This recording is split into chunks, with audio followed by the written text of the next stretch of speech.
Então é o princípio da honra, diga comigo, honra, honra e unidade, diga unidade. unidade.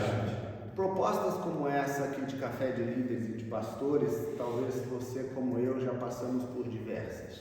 E como foi testemunhado aqui, às vezes a gente faz tantas coisas em movimento como esses e se perde dos principais, que é justamente fomentar ou continuar fomentando e alimentando a honra e a unidade, né? Daqui a pouco as motivações tendem a se perder, podem se perder, e nós vamos, no primeiro momento, inconscientemente sendo levados, e quando a gente vê, parece que aquele trabalho, aquela construção se perdeu, né? Mas por trás de tudo isso tem uma intencionalidade do próprio inimigo. Por quê? Porque o maior princípio bíblico chama honra. Diga mais uma vez comigo, honra. Honra. De todos os princípios que a Bíblia tem a ensinar, a honra é o maior deles, e simultaneamente a unidade, como eu falei. E isso já está lá explícito no primeiro capítulo da Bíblia. Se você puder abrir, Gênesis capítulo 1. Gênesis capítulo 1.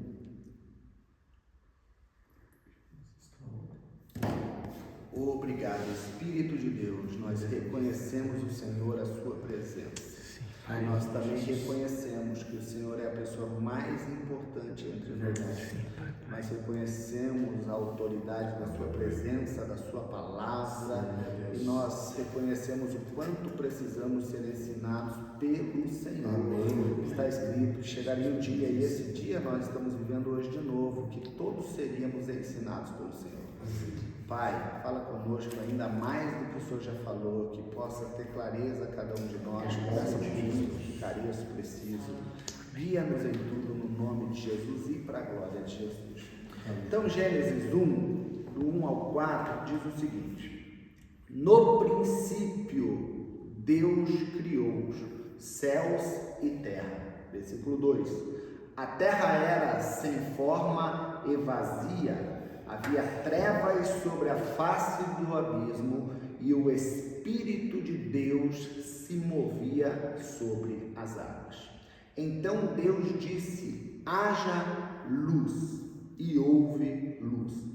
E Deus viu que a luz era boa, e fez separação entre luz e trevas. Deus chamou a luz dia, a trevas noite, houve tarde e manhã. Esse foi o primeiro dia.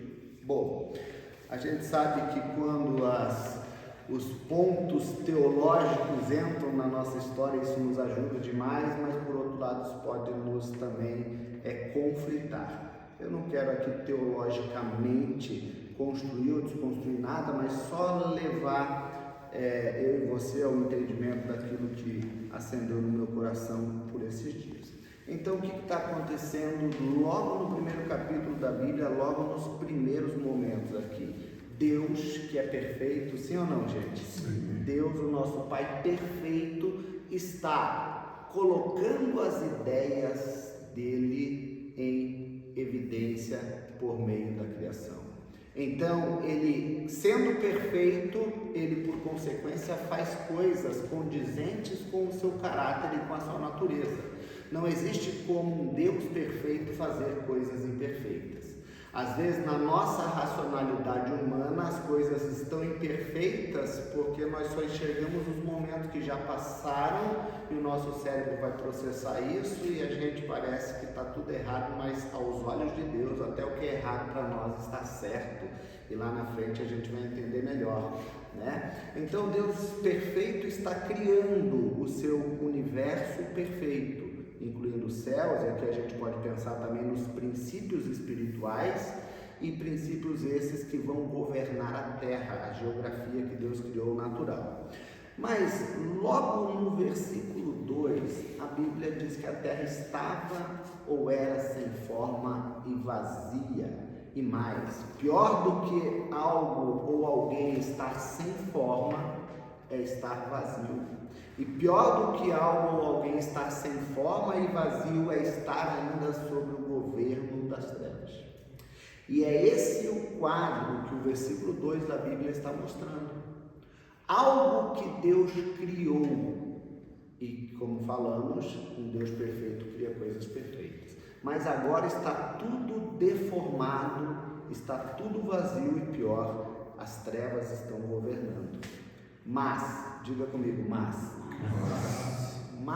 o Espírito de Deus estava lá. Às vezes a gente olha mais para o caos do que para Deus. A Bíblia nos faz muitos alertas de que nós temos que tomar cuidado para não perder o foco de olhar para o lugar certo. Hebreus capítulo 12, versículo 2 vai dizer que nós temos que olhar para Jesus, que é o autor, o consumador e aquele que guia a nossa fé. Não é de relance ou de vez em quando, mas a Bíblia diz olhar fixamente, atentamente. E se a Bíblia fala sobre isso de um olhar focado, é porque nós temos grandes tendências a desfocar. A gente olha para as circunstâncias, olha para as situações, olha para as pessoas e a gente perde o foco. Quando perde o foco, olha para o lugar errado, acontece o que aconteceu com Pedro, né? A gente vai afundando e Deus precisa nos socorrer pela sua misericórdia. Mas, então, o caos estava instalado ali desde o início da criação. E eu não sei se você já pensou sobre isso, provavelmente sim, mas lá na frente tem um versículo que o próprio Jesus disse, acho que em Lucas capítulo 10, versículo 18 ou 19 talvez, o próprio Jesus, quando está recebendo os 70 que foram enviados, ou os 12, ele, os 70, eles voltam da sua missão todos empolgados com o feedback para dar para o mestre, porque eles fizeram coisas extraordinárias, assim como tinha sido predito pelo Senhor. E quando eles vêm dar os feedbacks, quando eles vêm trazer todo aquele ânimo dos resultados, Jesus nem cumprimenta eles lá em Lucas, e eles já estavam num lugar deserto, e o Senhor leva eles para um lugar mais deserto ainda. E lá, Jesus fala algo do tipo, eu via Satanás cair do céu como um raio. Uma fala que, quando a gente vai ler o contexto lá de Lucas, parece que não tem nada a ver, é como se fosse uma fala esquizofrênica, mas penso eu que Jesus está se referindo justamente ao que está acontecendo aqui entre o versículo 1 e 2 da Bíblia. O universo criado, existem controvérsias teológicas, como eu falei sobre isso que eu estou dizendo, mas dentro dessa questão, o que acontece entre o versículo 1 e 2? Existe uma interferência das trevas. E em algum momento da história, a Bíblia ensina que alguém se tornou um ex-ungido, um ex-querubim, e que perdeu a capacidade de fazer aquilo que Deus tinha feito, idealizado para ele, porque ele perdeu a sua natureza divina. A gente está falando aqui de Lúcifer, a gente está falando aqui de Satanás, que provocou e promoveu, vamos chamar aqui de pecado mor, que é a rebeldia. Em Romanos vai nos dizer, 5,16, vai dizer que o homem e a humanidade, ela se tornou o que se tornou, afastada de Deus, desprovida da sua glória, não foi por 2, 5, 10 ou 100 pecados. A Bíblia diz que foi por causa de um. Por causa de quantos pecados, gente? Um. E qual é esse pecado? É a rebeldia. E essa rebeldia que nasceu no coração de Lúcifer e depois foi transferida ao coração de Adão e da humanidade por consequência, é a raiz de todas as outras mazelas. Então, nesse dia, eu quero provocar em primeiro lugar a mim mesmo e a você para que a gente possa refletir se algumas coisas que talvez não estejam se desenvolvendo na nossa vida e também no nosso ministério, elas não estejam ancoradas nessa mazela. E o que a gente podia falar sobre rebeldia? Muitas coisas, mas o que é que eu quero trazer luz aqui? Que rebeldia é qualquer coisa que esteja desassociada à verdadeira vontade de Deus para nós. Então, a nossa vida, a minha, a sua, a nossa foi idealizada, intencionalmente idealizada por Deus. Eu não sei você, mas eu já fiz muitas coisas ao longo desses 20 anos de ministério.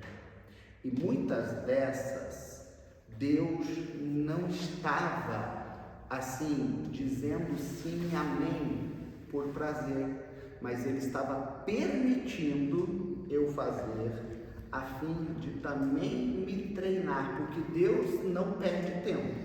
Às vezes eu e você perdemos, mas Deus não perde tempo. A Bíblia diz que Ele ainda é e sempre foi um Deus que pode transformar maldição em bênção, que pode transformar desobediência em bênção no sentido de produzir obediência futura. Eu tive um histórico ligado a problemas de pecado e dependência química durante 8 anos, escravidão total. E Deus reverteu isso em algum momento da minha história para poder me usar como instrumento para gerar algumas coisas na direção de outros que estavam sofrendo. Então esse é um exemplo. Então existem muitas coisas que nós podemos fazer e por causa do princípio do livre-arbítrio Deus vai permitir. Mas a provocação é: será que aquilo que nós estamos fazendo está exatamente alinhado à vontade do Senhor? Veja, existe uma ideia de Deus para o seu plano perfeito, céus e terra, e agora a terra está deformada, está vazia e existe um governo das trevas estabelecido ali. E às vezes a gente pensa, que trevas é aquelas coisas mais assim explícitas, mas o trabalho do inimigo é apenas nos desassociar do governo absoluto do Espírito Santo. Quando Deus foi criando as coisas, os feedbacks que a Bíblia dá ainda em Gênesis nos primeiros capítulos é de que o Senhor Deus fez. O Senhor Deus fez, o Senhor Deus fez. O único tipo de Deus que Adão e Eva conheciam antes do pecado era um Deus associado ao seu senhorio e ao seu governo. Mas quando a serpente abre a boca para falar, e em Gênesis 3 fala sobre isso, a serpente, além de fazer uma pergunta, que intencionalmente para provocar dúvida, a pergunta está ligada a conceber na mente de Adão e de Eva um Deus que não era Senhor. Então o Senhor Deus fez, o Senhor Deus fez, o Senhor Deus fez, mas quando a serpente abriu a boca para falar, a serpente disse: foi assim que Deus disse? Essa palavrinha Senhor ali, retirada dessa fala e desse diálogo, fez toda a humanidade se tornar o que se tornou e padecer o que padece até os nossos dias e por porvir ainda. Tudo bem? Vocês estão me ouvindo? Sim. Então, a terra agora está sem forma e vazia sob o governo das trevas, mas o Espírito de Deus estava lá. Diga comigo: o Espírito de Deus, sempre está. Sempre está. A natureza de Deus o obriga, se é que eu posso dizer assim, a estar em todos os lugares. O mesmo Deus que está aqui pela presença do seu Espírito nessa manhã conosco é o mesmo que está lá ou numa biqueira de droga ou num prostíbulo, exatamente agora. Não tem como Deus estar num lugar e não estar no outro. A natureza dele, um dos atributos da natureza dele é a onisciência. Mas qual é a diferença de um ambiente como esse que eu falei, que a gente contabiliza e é como promíscuo, e desse aqui que a gente contabiliza como santo? É a honra e a reverência que a gente atribui. Porque se Deus está em todos os lugares, e isso é devido à natureza dele, como eu falei, ele não pode se manifestar em todos os lugares, porque ele só se manifesta onde existe honra. Diga mais uma vez: honra.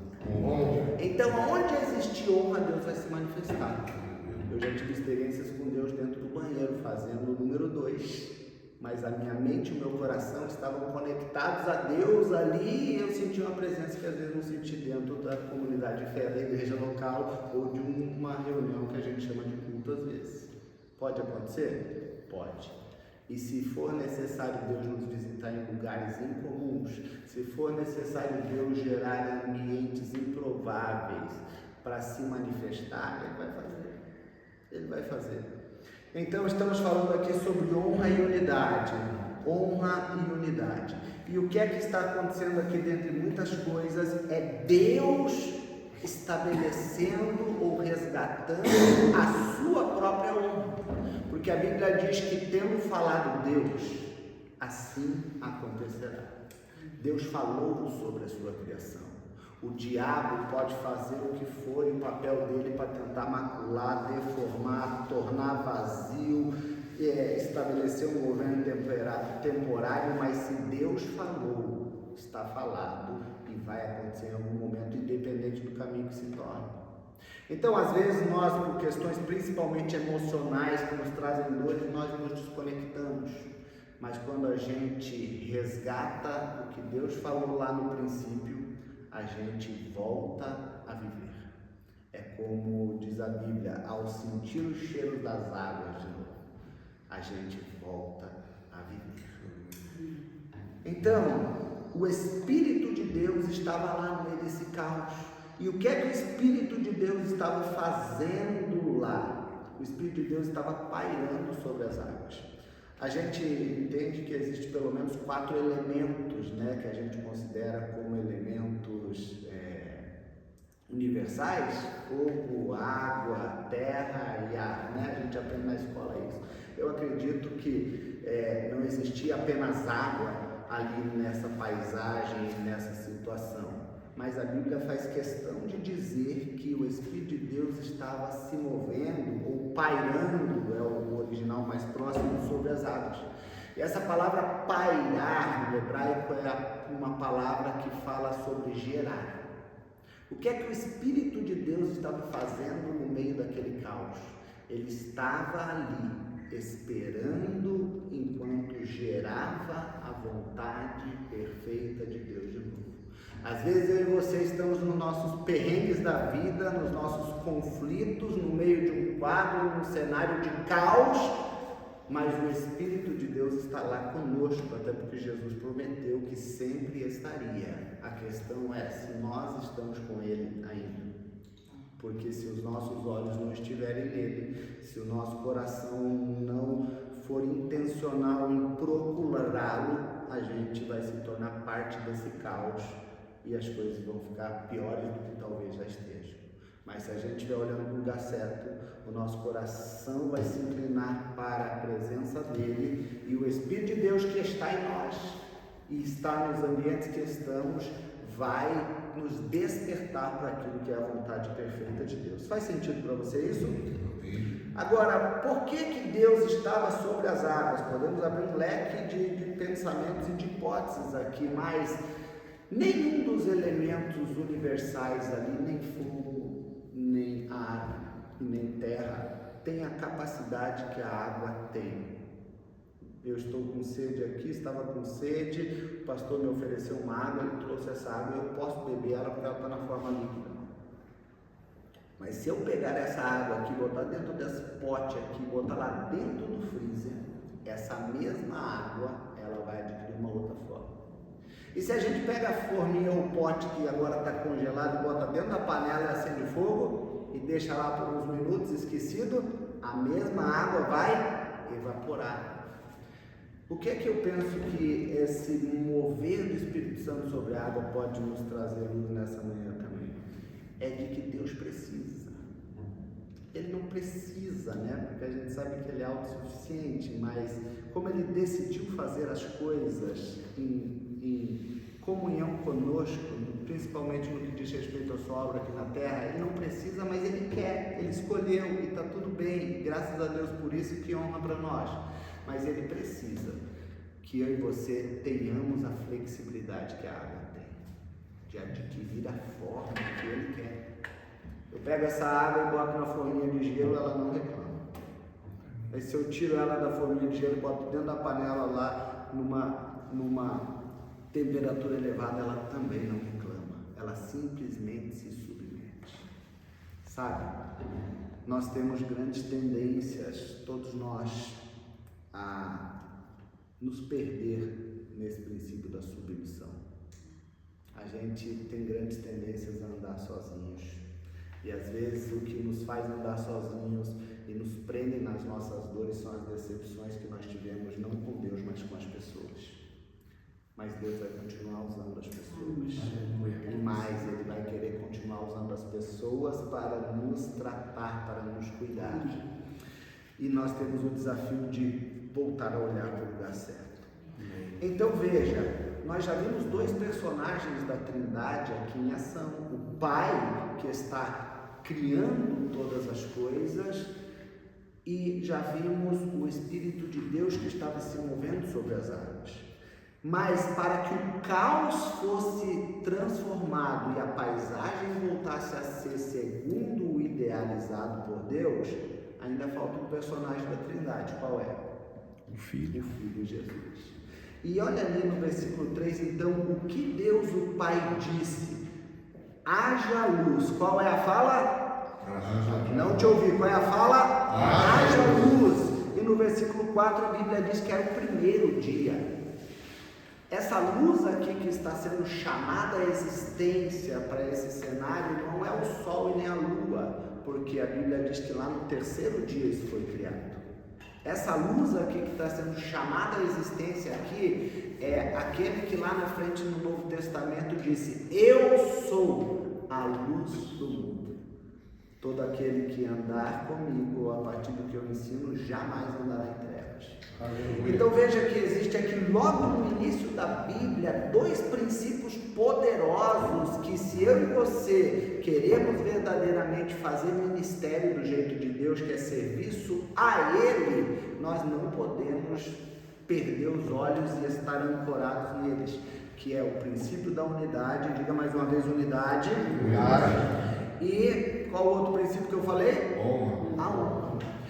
Deus, diante de uma intervenção das trevas, maculando o seu projeto original, e Deus não ficou alegre com isso, Ele não está triste, chorando, deprimido, melancólico, entristecido ou demasiadamente reclamando, murmurando. Ele está trabalhando para restabelecer a sua vontade original. Amém. E para isso acontecer, ele precisa que os outros agentes da Trindade, ou seja, o seu Filho Jesus, porque tudo foi criado por ele, a partir dele, interaja, e também o Espírito de Deus faça o papel que é dele, e eles três gerem isso. Hoje eu não estou mais no ministério como pastor presidente, já estive com a minha esposa nesse papel. Não estamos mais, porque Deus vai nos aperfeiçoando, nos ampliando, e a gente vai entendendo as coisas específicas de Deus junto com a maturidade que vai chegando. Hoje nós entendemos que nós estamos fazendo aquilo que realmente Deus idealizou para nós já há muito tempo e que nos amadureceu ao longo do caminho.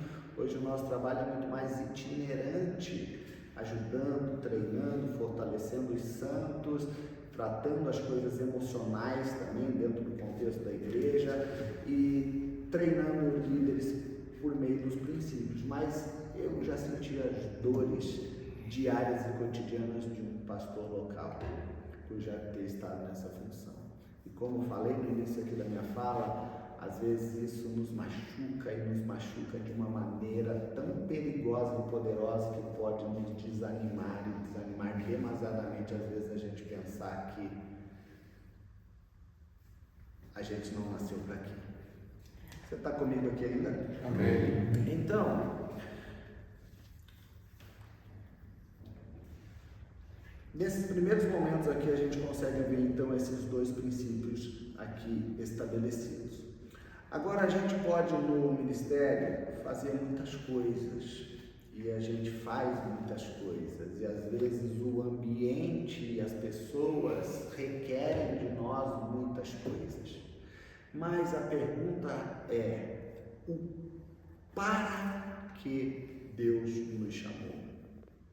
Sabe, pastores, se nós não conseguirmos estreitar a nossa comunhão com Deus a ponto de a gente ter isso esclarecido, vamos dizer assim, quase de uma vez por todas, a gente vai continuar fazendo várias coisas e não vamos conseguir ter a produtividade que nós gostaríamos de ter e talvez que Deus idealizou para nós.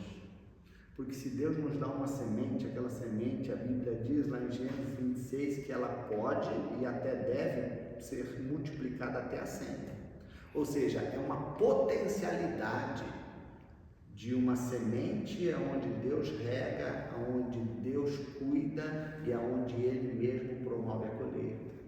Mas às vezes a gente está plantando e às vezes a gente não vê o fruto e o resultado, e a questão é, será que nós estamos nos doando e nos esforçando a partir da semente certa?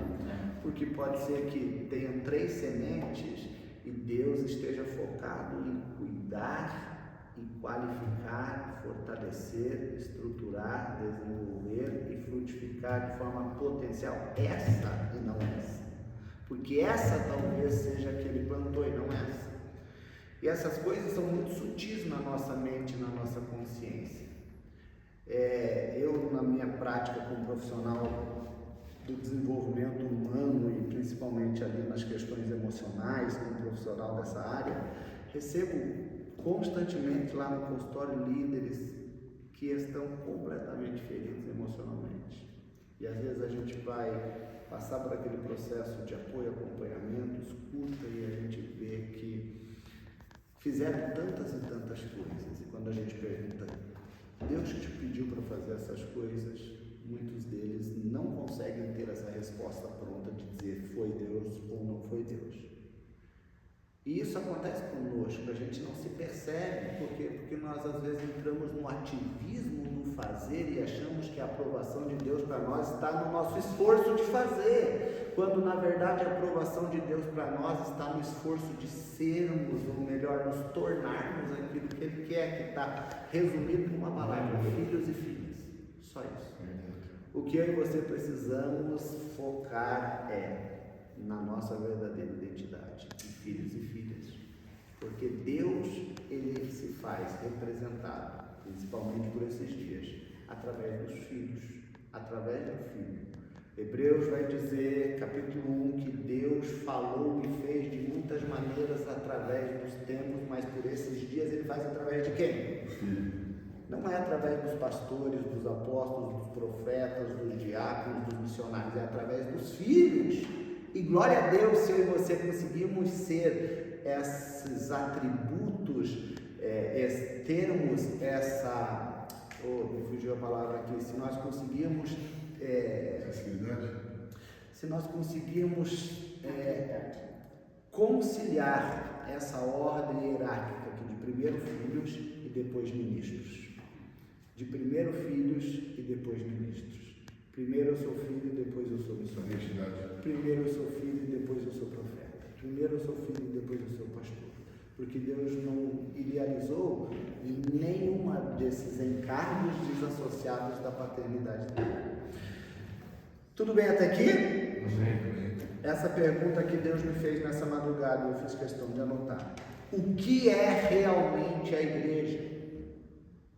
Estamos interagindo, comissionados como líderes para a igreja, e às vezes a gente não para para fazer uma pergunta ou para pensar numa resposta com uma pergunta tão séria como essa.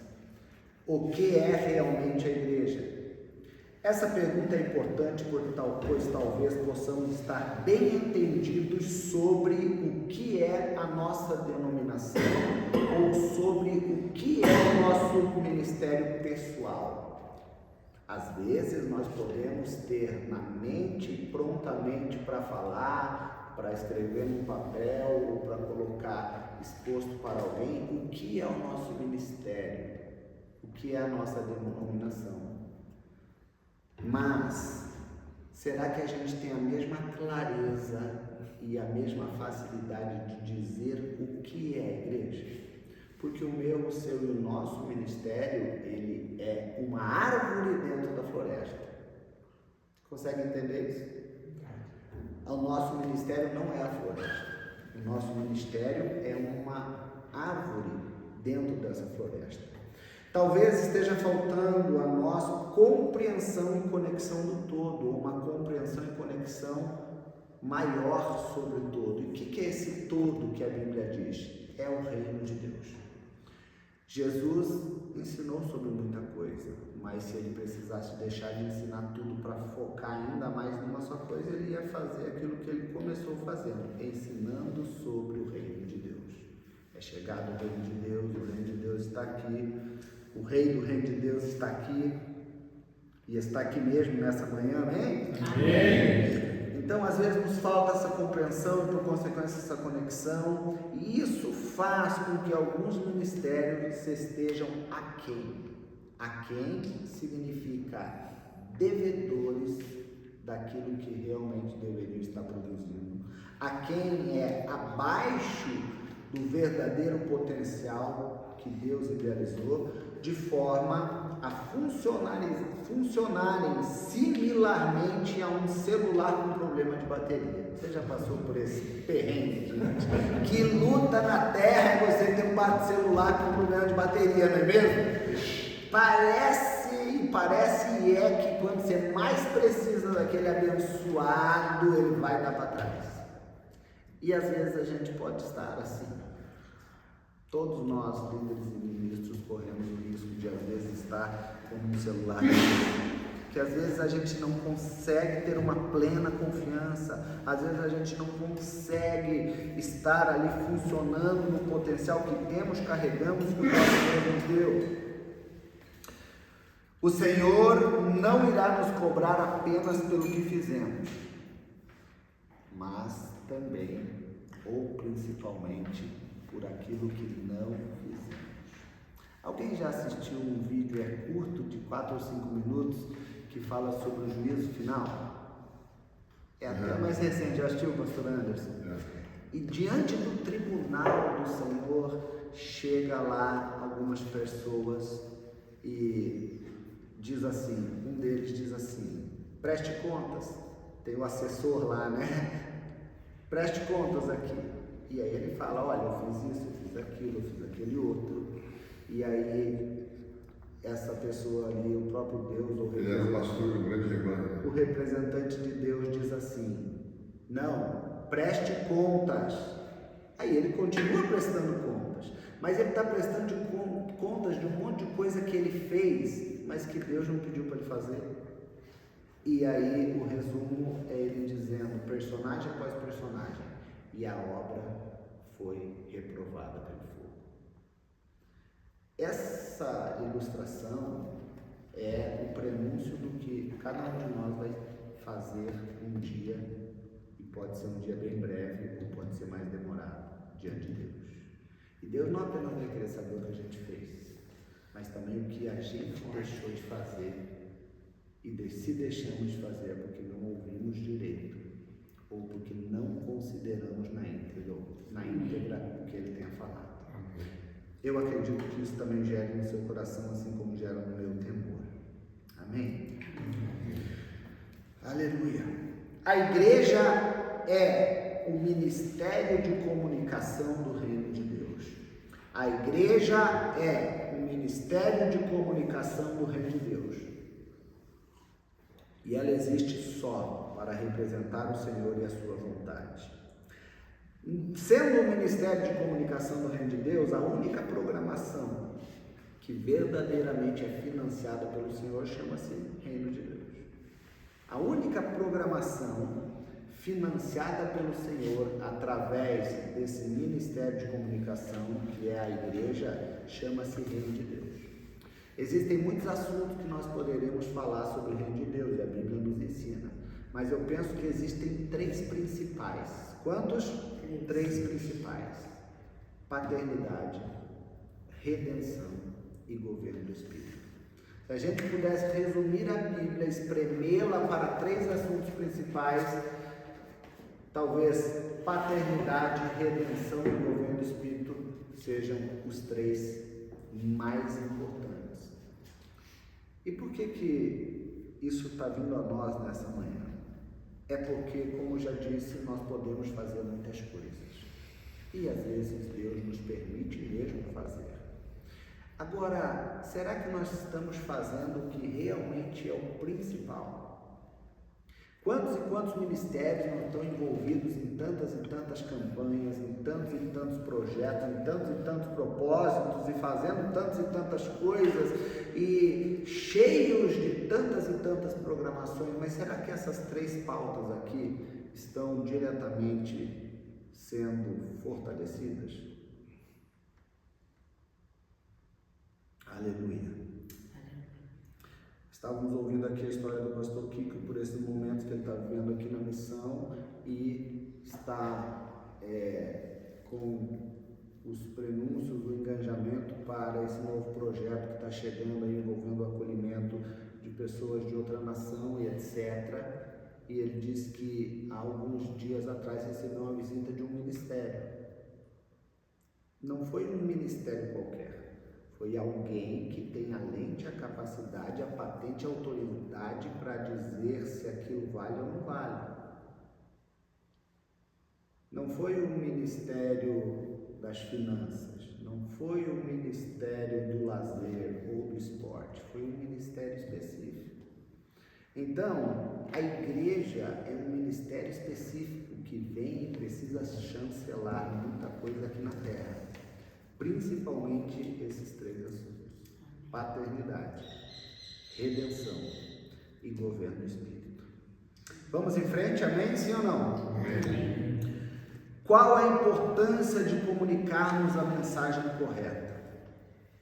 Primeiramente, porque o Senhor está comprometido apenas com uma mensagem, que é essa do Reino de Deus.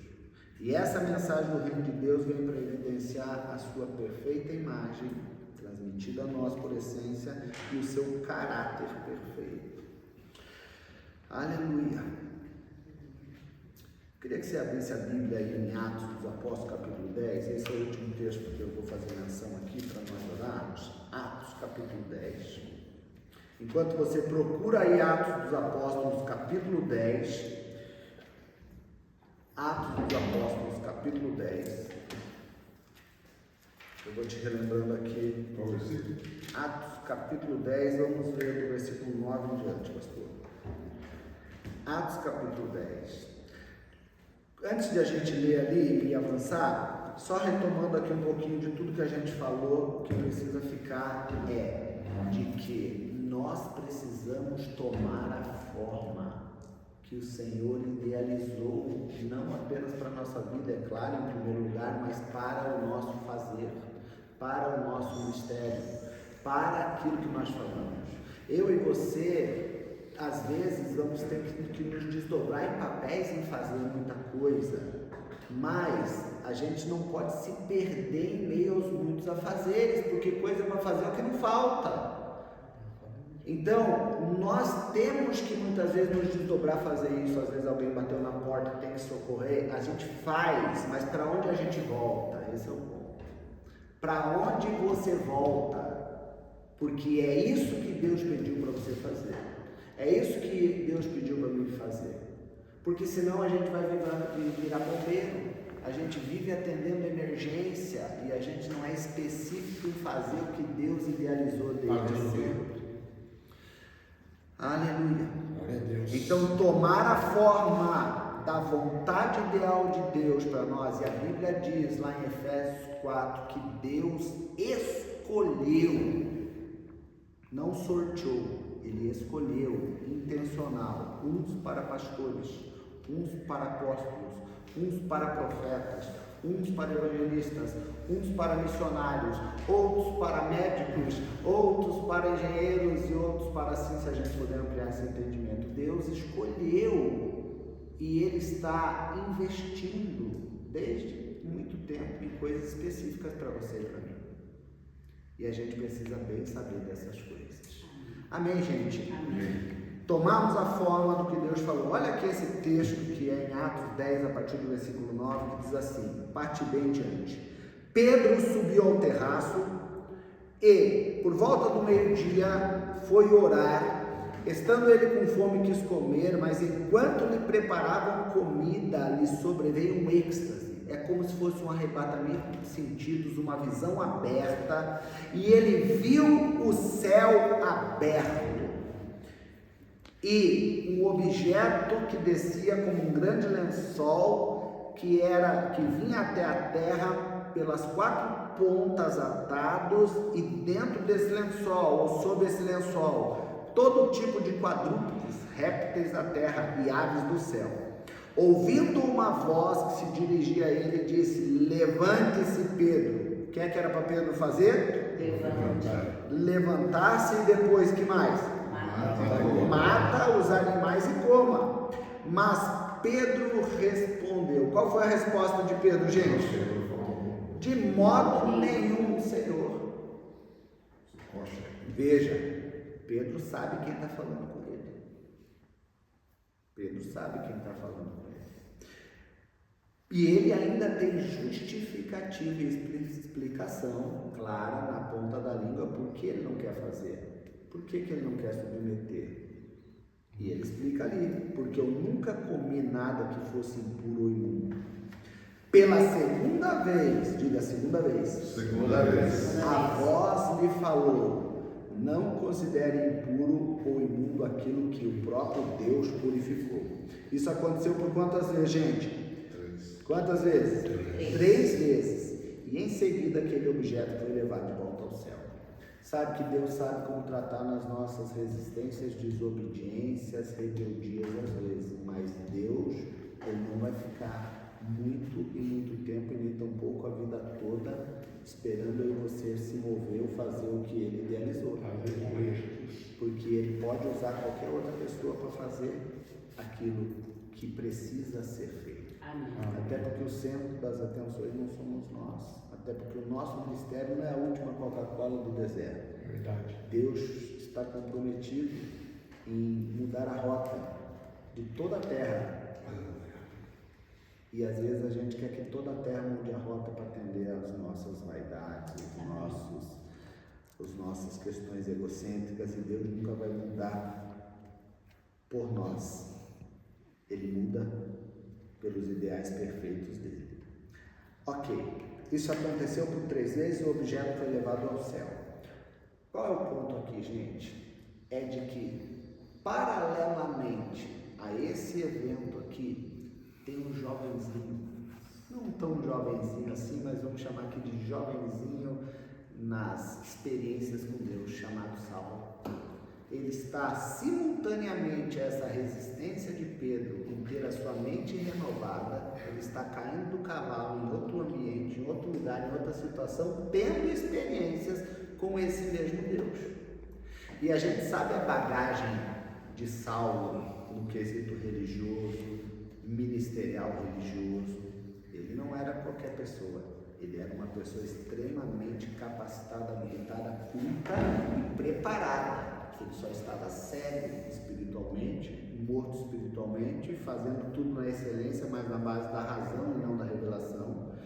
Então, quando a revelação chega, ele tem aquelas experiências lá de Atos 8, do caminho de Damasco, que você conhece, e ele está caindo do cavalo.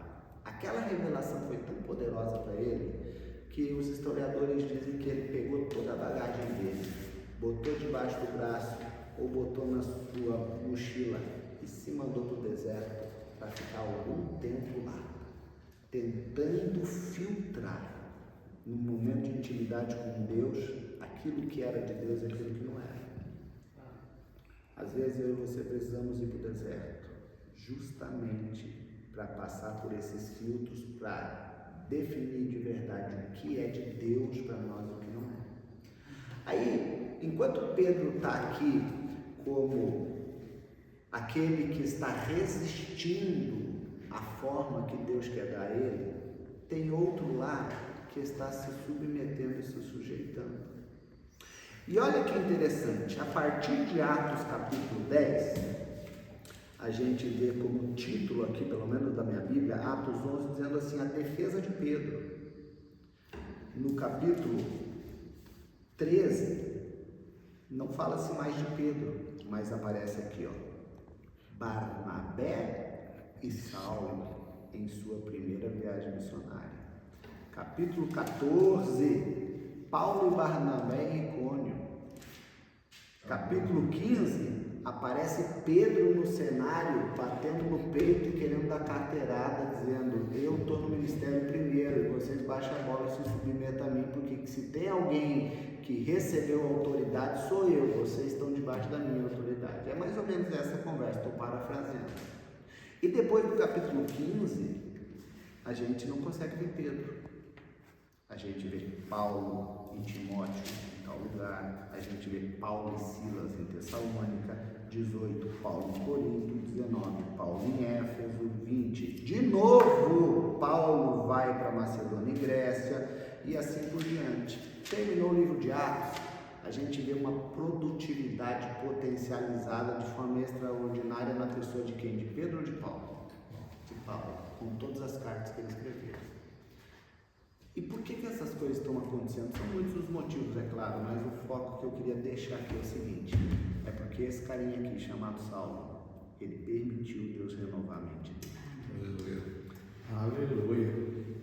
Se eu e você não permitirmos Deus renovar nossa mente, a gente vai fazer algumas coisas para Deus, mas não com a produtividade que ele idealizou. Esse camaradinho aqui, chamado Saulo, que se tornou Paulo, ele fez uma coisa principal: submeteu-se completamente à vontade de Deus, e a produtividade dele foi potencializada. Parece que Pedro, em algum momento, ele conseguiu se conectar de novo e produziu, né? A gente vê lá as cartas dele. Mas a produtividade de Paulo é tamanha de ele chegar numa reunião também dos pastores e dos apóstolos e dizer que o que ele fez, na verdade não ele, mas a graça de Deus através dele, foi mais produtiva do que todos os outros. Sabe por quê? Porque a mente dele não era uma mente enraizada na religiosidade. Antes era.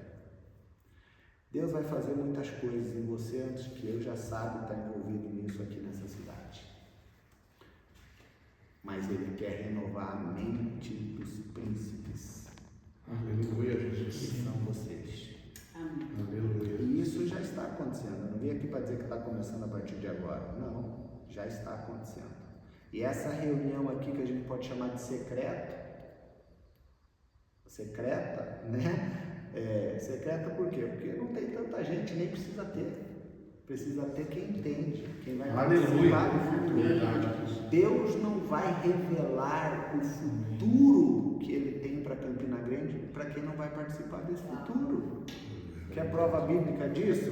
Jesus foi lá levantar a filha de quem mesmo que tinha morrido? Filha de Jairo. Tinha várias pessoas naquela sala. Antes de ressuscitar a filha de Jairo, que também é sinônimo, simbolismo da igreja, o que é que ele pediu para que fosse feito? Algumas pessoas tinham que sair. Vocês não podem participar dessa reunião.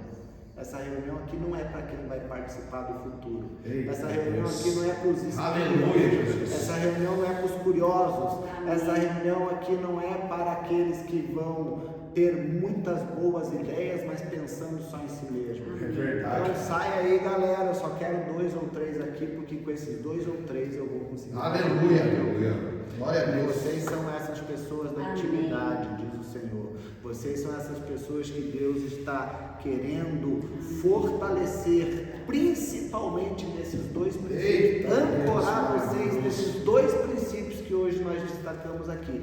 Aleluia, Jesus. E a unidade. Diga comigo mais uma vez: honra e unidade. Unidade. Se vocês perseverarem nisso, Deus vai confiar Eita. ainda mais essa cidade a vocês. Obrigado, Senhor. E eu quero encerrar antes de orar com uma coisa que me veio à mente aqui agora. E no meu início de serviço missionário, Deus me deu uma graça de eu poder andar 8 anos com um apóstolo lá no Nordeste, na Bahia, chamado Milton Ebenezer. Esse homem era e é um homem fantástico, um homem santo, temente a Deus, um homem tremendo, um príncipe do Senhor naquela cidade, mais especificamente em Salvador. E tive a graça de andar na mesa com ele próximo, foi ali também primeiros anos do meu treinamento, e eu aprendi demais. E eu lembro que vinha pessoas do Brasil todo, principalmente no Nordeste, para as reuniões do café, aprender lá com o Senhor através da vida dele. O ministério dele tinha uma visibilidade, tem muito grande. E ele estava fazendo coisas na cidade que estavam não apenas chocando alguns líderes, mas estava gerando um incômodo extremamente. Por quê? Porque ele estava indo para a praia batizar 500 pessoas, enquanto tinha um pastor que estava trabalhando o ano todo, suando para batizar 3. E está tudo bem, cada um tem a sua medida, mas a insatisfação era tão grande que alguns pastores se levantavam dizendo: ele está rebatizando os crentes, o que não era verdade. Por quê? Porque o que ele estava fazendo era fora da curva, fora da caixinha. E às vezes o que Deus quer que você faça é fora da caixinha. Eu servi nessa igreja durante alguns anos, e essa era uma igreja que, vou dizer aqui, que ela não tinha, vamos dizer, problemas financeiros. Era uma igreja financeiramente também bem desenvolvida e abastada. Mas em outros momentos do meu ministério, principalmente como missionário ali engajado em Jocum, talvez você saiba bem disso, pastor Kiko, eu fui trabalhar com igrejas que não tinham financeiramente quase nada.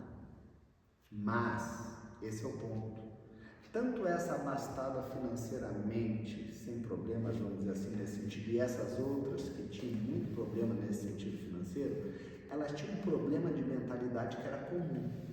Está comigo? Está entendendo? Qual era o problema de mentalidade? Elas pensavam na influência social de uma maneira muito parecida. Nós vamos cuidar dessas pessoas se der tempo, nós vamos cuidar do pobre e do vulnerável se der tempo, nós vamos fazer se os projetos aqui do tijolo ou das paredes der certo. E isso gerou um grande conflito no meu ministério, um nó na minha cabeça, que eu falava: meu Deus, eu não estou entendendo. Por que essa pessoa, esse contexto organizacional tem tanto e pode fazer tanto, mas não faz tanto quanto poderia? E por que essa aqui, que é o oposto financeiramente falando, que não pode fazer nada, mas quando pode também não faz? E a partir daquilo ali, esse conflito, surgiu uma fala de Deus para mim dizendo assim: eu quero que você seja igreja sem roupa de igreja. Hoje eu falo para você aqui explicando em 1 minuto ou 2, mas isso demorou muitos meses, para não dizer alguns 2, 3 anos, para se diluir na minha mente. Porque Deus estava me dizendo: eu quero que você seja igreja sem roupa de igreja. E a partir disso surgiu a nossa organização social lá, a organização social que nos foi confiada, chamada Missão Ebenezer.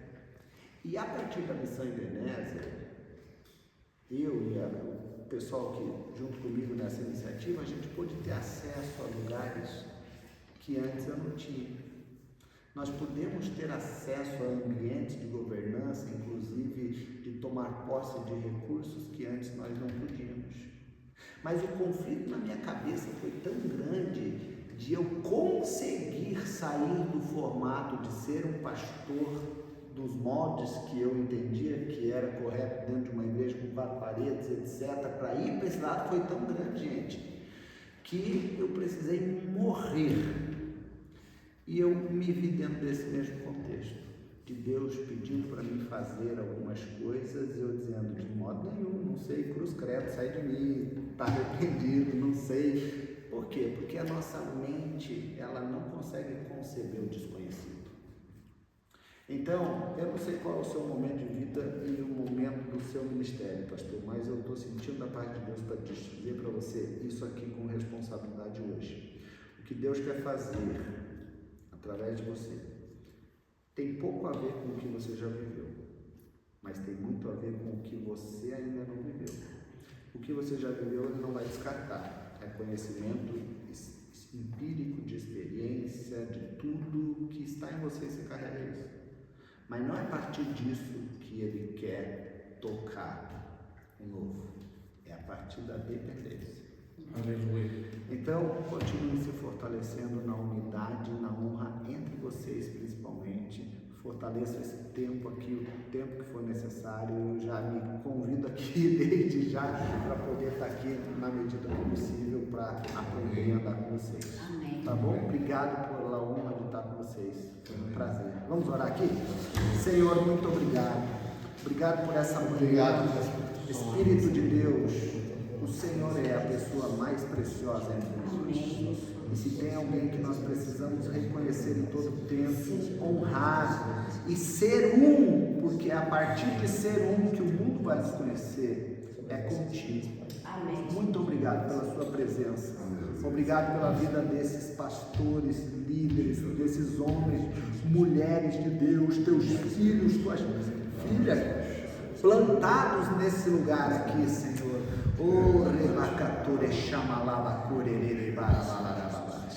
Muito obrigado pela sua presença, pela sua graça. Espírito de Deus, continua ministrando, dirigindo. Quero convidar você a ficar de pé se você puder.